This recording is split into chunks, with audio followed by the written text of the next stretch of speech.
We are recording.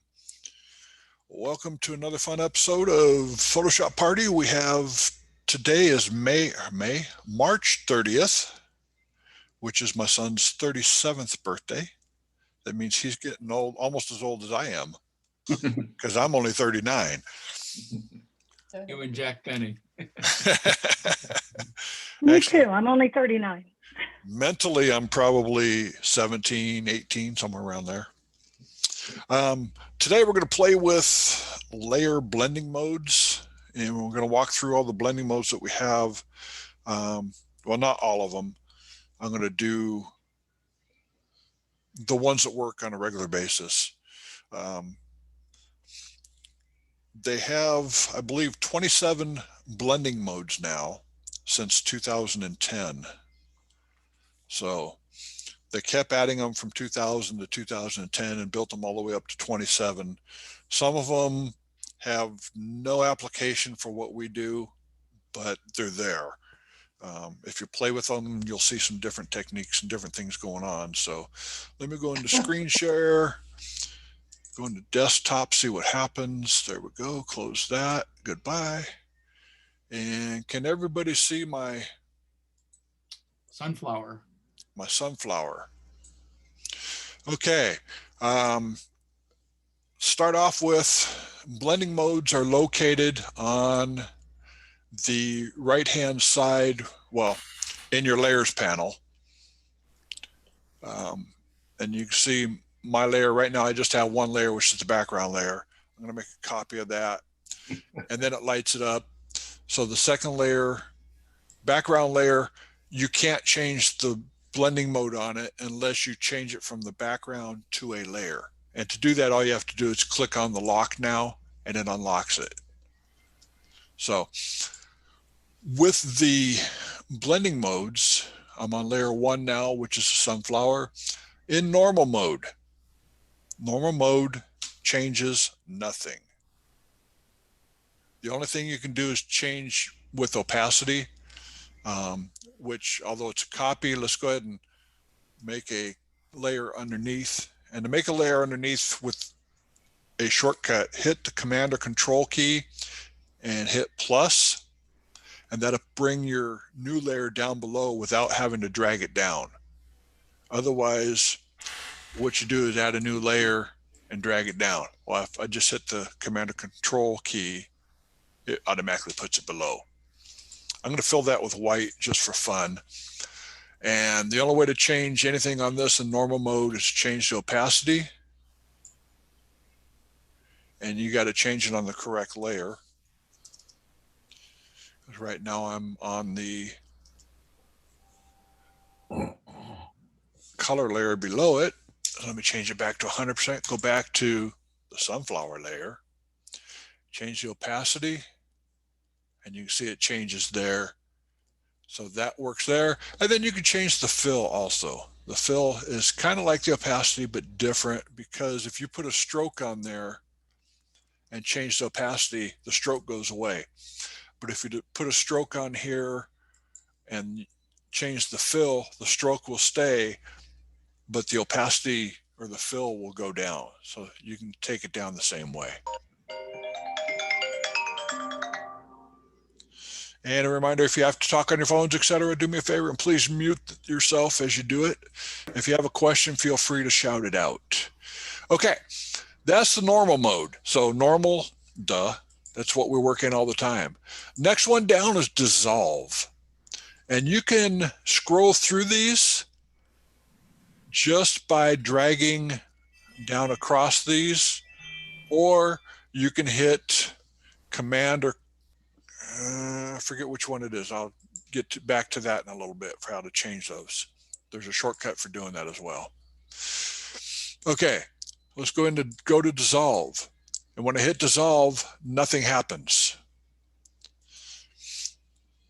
But if I change the opacity, bring the opacity down, you can see that instead of just going down in opacity, it starts to dissolve and pixelates itself. And it also happens when you do the fill. So if you want to get a unique, weird look, change it to dissolve. and change the opacity. I'm going to add another layer below that. I'm going to fill it with black and do the same thing. So let's change, that's in dissolve, change opacity down. And you can see instead of doing the light color like you did in the white, do the dark color and it turns the flower a little bit darker. Okay, that's dissolve. And let's go to the darken and multiply modes. In fact, before we do that, I have an answer from 2 or 3 weeks ago. We were working with one of the filters, the neural filter, and we were talking about black and white and colorize, and somebody asked if it would work on a black person. So let's go to colorize, and it works on a black person. So the answer to the question is yes, it does. I want to remember to do that before we got too far, because I always forget about stuff. Okay, next layer down is darken. If I have a line going across, I'm on the white layer now, so let's go ahead and get my brush, and I'm going to change the color. So let's go ahead and let's go to a nice bright red. And I'm going to drag red across there, and you see nothing happening. If I go to darken, still see nothing happening. You have layers above the layer you're working on. That would be because I'm not paying attention to what I'm doing. I'm kind of out in the middle of nowhere today. It's one of those days. So I'm going to change it to darken. Thank you very much. That's what you get from moving to Idaho. You're out in the middle of nowhere. Hey, it's almost my bedtime. It's 2 o'clock in the afternoon. Time for a nap. Man, You guys, it's 1 o'clock. Well, except for Joe. Okay. You see when I changed it to darken that the red popped through, but the white does nothing below. So if I change opacity on the top, you can see that the red still shows through because it's darkening. If I change the black mode to darken, nothing's going to happen because nothing's darker than black. So just for fun, I'd show you that. Darken mode basically will let the darker colors pop through. So if I took the upper sunflower and I'm going to drag it to the right, you can see that the darker colors show through, whereas the lighter colors will still stay the same or not even show up at all. So that's going to be important in a little while when we get to another mode, which is difference. So let me get rid of the red there, fill it with white, we're good to go. Okay. Next layer down is multiply. This one is used a lot. The ones that I use all the time are normal, multiply, screen, sometimes lighten, but most of the time screen, overlay, and soft light. Those are the ones I use 99% of the time. And multiply, you can see what it did was took the colors and multiplied them, making them darker. So that works really well, especially like a black and white image that is, if you're lacking detail and contrast, take it down to multiply, and what it does, it darkens areas really fast for you. So if you're working on a retouch in black and white and you're missing some details, try making a copy of the layer, putting it in multiply, and it'll bring up more detail for you. So that's the multiply. And if you go down to color burn is just that. It burns the colors in, it darkens the darks, and then burns the colors. So if you go from there to color burn, you can see the big difference. I don't think I've used color burn yet, but it's something you could do if you wanted to get some really unique colors in there. Linear burn is just a little bit darker than color burn. Same thing. And then darker color is kind of like darken. It will take the darker colors and make them pop out. Next on the list is Lighten, which is just the opposite of darken. Lighten,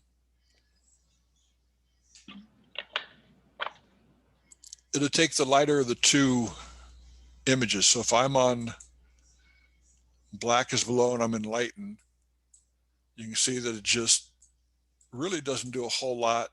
If I go to black below and you go to Lighten, nothing happens as well. And what it does, it took the lighter of the two layers here between the white layer and the regular layer, and you can see that the Lighten took the white and said, okay, we're going to use white. If I went to darken, the darker colors pop out. So weird, but it's how it is. Screen is kind of the opposite of multiply. If you need to lighten something up, hit screen mode, and you can see that it does lighten it up. So it screens out the darker colors and makes it nice and light. Color dodge is the opposite of color burn. Linear dodge, the opposite of linear burn. And lighter color is the opposite of darker color. So those are pretty much straight away easy to do. If I change it to overlay, you can see that it darkened it down. And basically, overlay uses a screen blending mode at half strength on colors that are lighter than 50%, and uses the multiply mode at half strength on colors that are more than 50% gray. And where this comes in really handy is if you want to add a texture on there. So let me take this back to normal.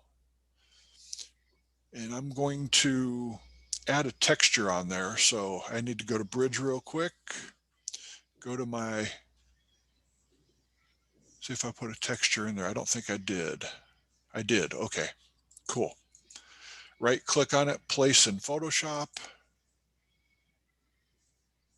We have a texture, Command T to transform, drag it up, holding the Shift key, drag it down, holding the Shift key, hit enter, and everybody's happy. If I change this layer to overlay, you can see that the texture pops through. Soft light, hard light, vivid light. Soft light is probably the one that I'm going to use most of the time. It's a softer version of overlay. But if you want a whole lot of contrast in there, hit the overlay for bringing in the texture, or soft light to soften the texture. So those two work a little bit differently. But when you put a texture on top of something on your composites, overlay is the mode that you really want to go into. Hard light, go ahead. If I may interject something, open up your overall palette of your modes. Okay. I'm sorry.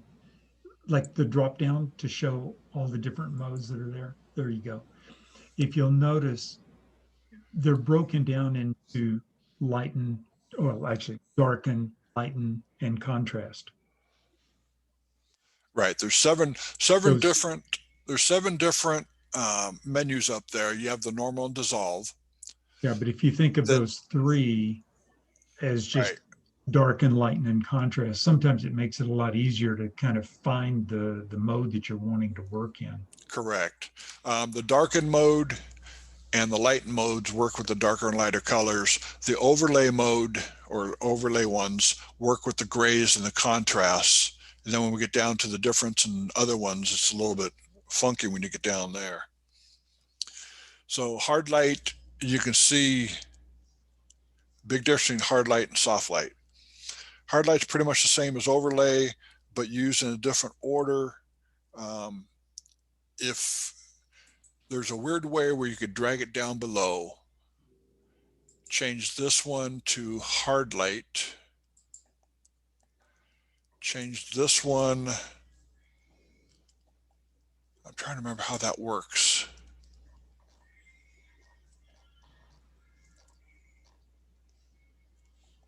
It's just really funky how it works if it's down below. I always work with it up on top and use soft light as my mode up there. Vivid light is an extreme version of overlay. So you go into vivid and it's like, holy crapanoly, what are we getting into here? Linear light uses a combination of linear dodge and or on the lighter pixels and linear burn on the darker pixels. So it does some funky stuff to you there. Pin light, I've never used. To be honest with you, I got no idea what it does. So let's go ahead and hit pin light. And pin light really doesn't do a whole lot. So hard mix results in just the following colors, or actually the only colors it's going to show when it goes through are black and white, RGB, red, green, and blue, or CMYK, cyan, magenta, yellow, and black. So you can see when I hit hard light, you only get the primary colors in there pretty much. You can mess with the fill. So if you want to have it do some funky stuff, hit it with hard light and mess with the fill or the opacity. The fill seems to work the best on it though. Was there another question or comment? Okay, moving on. I found your shortcut that you were looking for. Okay. It's the shift with plus and minus. Shift, plus, and minus. So if I hold the shift key down, hit plus or minus, I can go through these without having to touch them. And that was useful before. In the days of old, you couldn't just scroll through these to have them preview the word I'm looking for. Okay, so that's hard light. Let's go to difference. Difference is kind of cool because it's great for doing headshots. If you go into difference, you'll notice that it turned everything black. The reason being is everything is perfectly aligned. If I move 1 pixel to the right, you can barely see it. But if I move it, drag it over, then you can see that it's making a big difference there and it's not lining up. You can see through the layer 1 and the background layer that it's not lining up. But when I line it up, it's perfectly black. So when you're doing headshots and you need to do a face swap or an eye swap, use the difference mode, line them up, and when you get it as black as you can, then you swap out the eye or whatever you have to change on. Exclusion, I'm not really sure a whole lot about exclusion because I have not used it. along with subtract and divide. So I'll hit subtract, drag it around. It does pretty much the same thing as divide. And then also, I'm sorry, it's difference. And then divide kind of breaks it down into, it'll lighten the darker colors to go towards the white. So as you have them mixed, you can see that you're lining them up as well. Going down to hue, you can change the hue of the image while retaining the tonal values. I don't really use that hardly at all. Saturation, same thing. Preserves the luminosity and the hue of the base layer separation, which whatever that means. So you can see the base layer being, or the top layer being moved around in the base layer. So color, let me go into color real quick. If you're in normal mode on this, like this one is, and I want to paint, let's say I want to paint with red and make this red up here, you can see that it does a heck of a job making it red. If I change it to color mode, it actually will paint a whole lot better versus normal. And normally what I would do is if I was doing a black and white restoration, I would be painting in lower opacity, say 50% opacity. Let me clear out the red paint real quick and just paint with 50. Okay, let's go ahead and take it down to say 20. And you can see you can build it up using the opacity on the brush, or you can change the flow, bring opacity to 100 and flow down to say 10 or 15. If I was using my Wacom tablet, it would paint a whole lot smoother than what I'm doing. I'm using the mouse right now. So that is using the color mode. That's at flow at 14%. Take that back up to 100. Take opacity down to 14. And you can see the difference there. And as you build up on it, it builds up to that point. Okay, next one down is luminosity.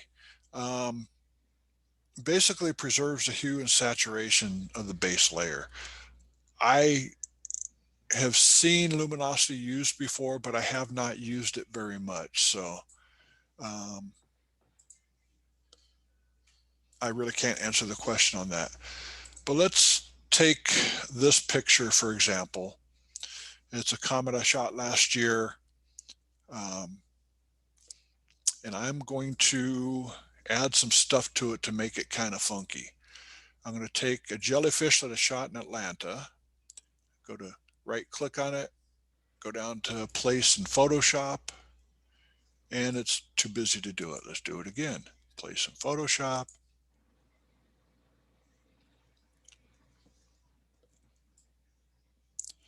And as you go through the different modes, because I don't want that black square to go around it, so go to different modes. I will go to screen, lighten, color dodge,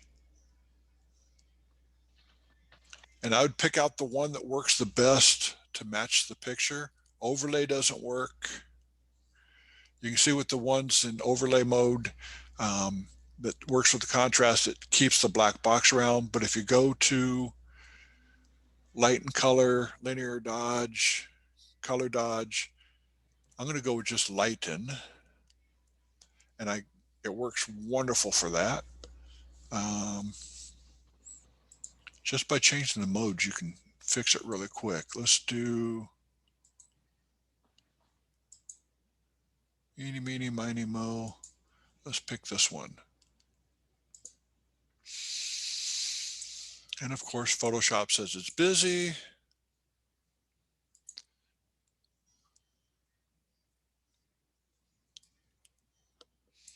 And we do the same thing here, take it down to one of the Lighten modes.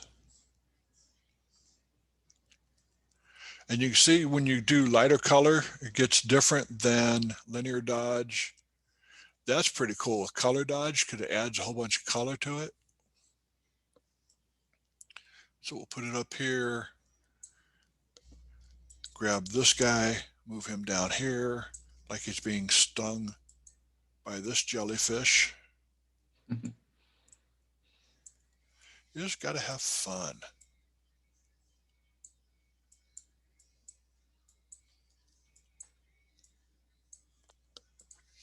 And move him a little bit closer so he's getting zapped.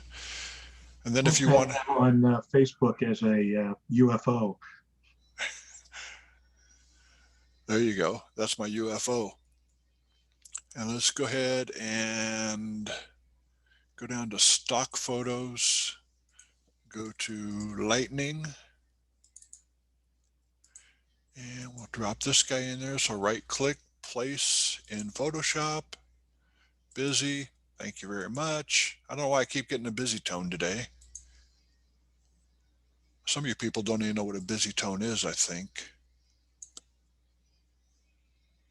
And we'll change this to screen.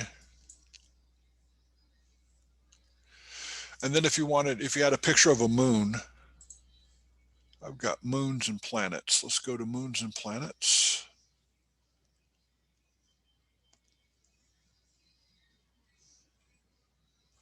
Let's do this one. Place in Photoshop. Place in Photoshop.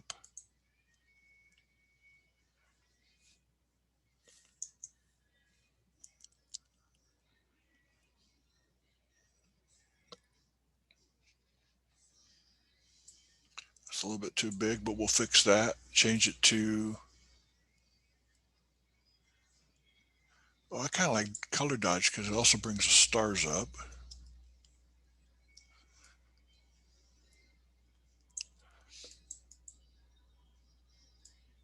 Put some weird texture in it. There we go.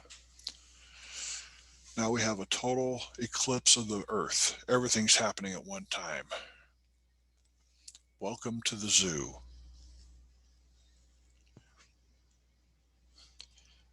So those are the basic ones. If you have a group, let's do this. Command G to make it a group. You'll notice that the blending mode changes to pass through. It's just default, so you don't have to worry about anything. If you put it in normal mode, it will change everything back to normal mode in that group. And you can change those. Actually, you can't change those. So I just have to hit Command Z to my group, go back to pass through. So hopefully I've confused you enough to where you're going to go out and start playing with it and having fun, because that's what it's all about. Any questions on all that good stuff? What does that pass through mean? Does that just mean that all those modes remain like they are? Yeah, it keeps all the modes in there like they are.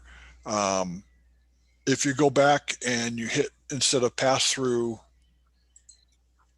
let's go back to Photoshop. If you change pass through to, say, lighten or screen, you can do them all at one time for everything that's in that group. Okay. But pass through is the default that Photoshop gives you when you're doing groups. And groups work wonder for making that menu keep nice and tight. So Yeah. I wanted to ask you again, you said you explained the way the overlay works. I think you said 50%, it makes things that are more than 50% gray go darker. and less than 50% gray go lighter. Did I hear that right? I don't Yeah. remember. It'll take the darker things, make them 50% darker, and or basically it'll do multiply at half strength, so 50% darker, and take the lighter things, make them 50% lighter, so it'd be like putting them in screen mode at 50%. Okay. So that's what overlay does. Overlay is fantastic for doing textures and stuff above your composites. Yeah, that was very cool. I like that. Any other questions? Help me.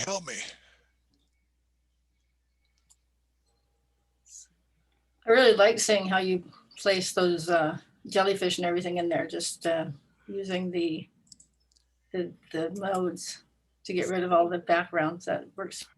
The Lighten or screen, screen works the best because it keeps the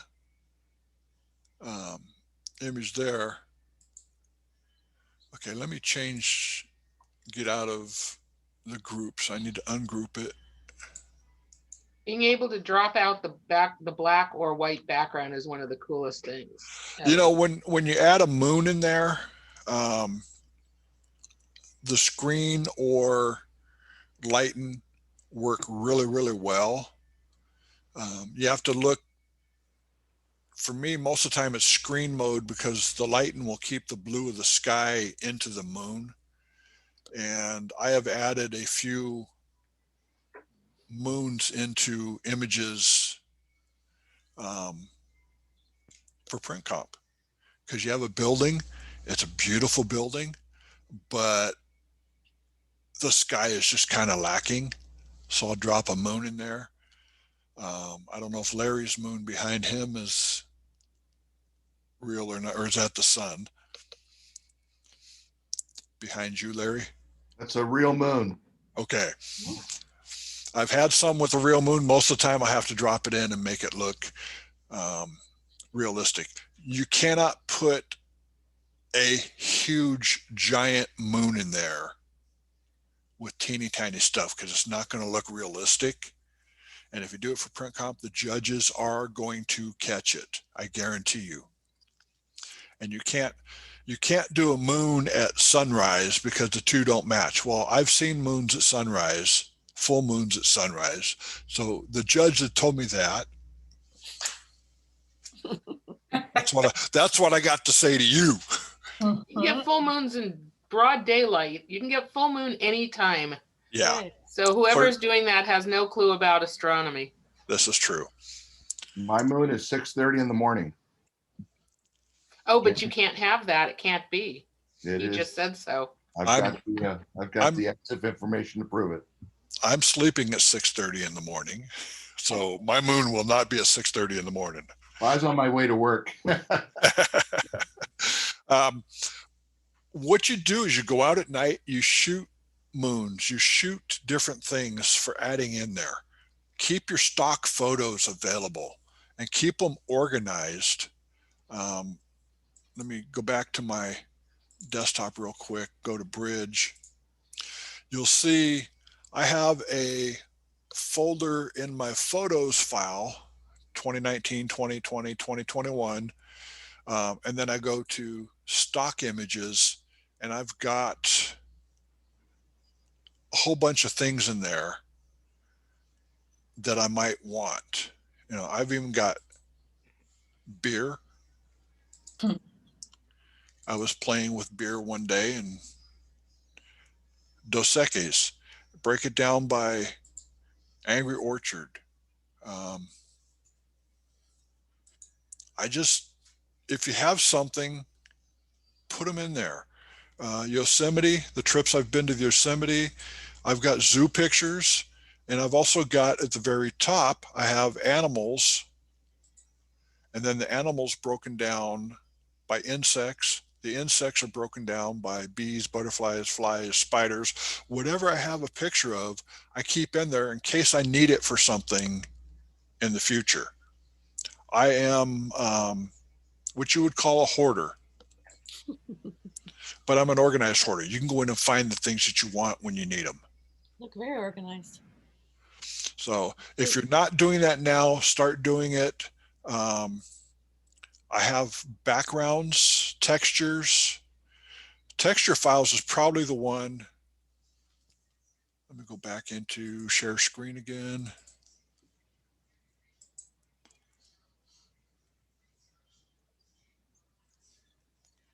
And I have what's called texture shots, and it's broken down into backgrounds. So I have different color backgrounds.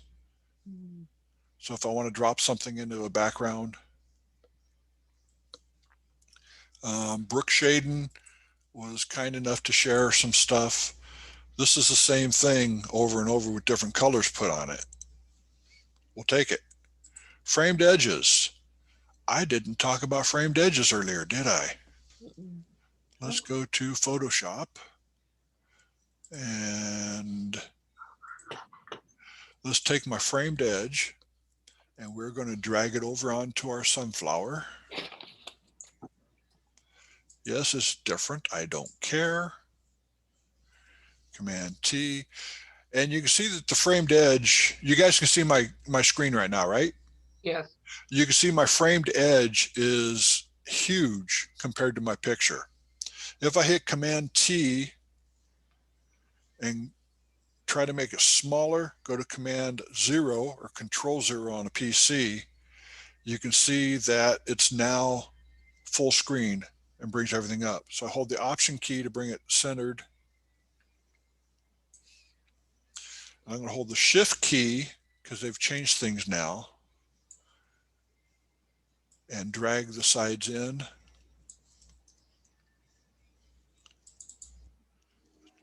And bring that down a little further. That covers the whole thing now. Good. So if I change the mode, dissolve doesn't work. Darken doesn't work. Ooh, lighten. Screen. You can see a little bit of difference along the edges between lighten and screen. Color dodge will add the yellow to the bottom. Linear dodge adds a little bit too much yellow at the edges. Lighter color and lighten are almost the same. So that's how you can add your overlay screen on top and just change the mode to screen mode or to lighten, whichever one you want. And you don't have to do any work on top of it. It's just that quick. And yes, I am lazy where I want quick. Questions? No questions. My screen frozen up. Now I see Melinda has a cat there. Mhm. Is that a Bengal? Yes. Pretty cat. I love cats. Gorgeous. That's one of my Yeah. favorite breeds. What a beauty. They're I got really a fun. loan image out of my granddaughter's Bengal cat. Ooh, I'd love to see that I don't know where it's at, but in the loan book. it's in the loan book somewhere. I don't know where my loan books are at. Let's see. I've got a couple in here, but I don't know which one it's in. And everybody knows that PPA has district coming up shortly. Mhm. So if you're going to enter, you want to enter quickly. If you need to test drive some more images, PPI Idaho has a print competition coming up April 9th. I think the last day to enter is April 6th. You can enter from out of state. For out of state people, I think it's $20 an image. So if you need to test drive a couple images, we do have jurors, legitimate jurors. I know Ella Carlson. Let me see who I got. Brian Welsh, Ella Carlson, Bob Coates, Christy Steves, Tony Harriman. So they're all jurors, national jurors. So if you want to participate, you're more than welcome to. I'm going to hit stop record.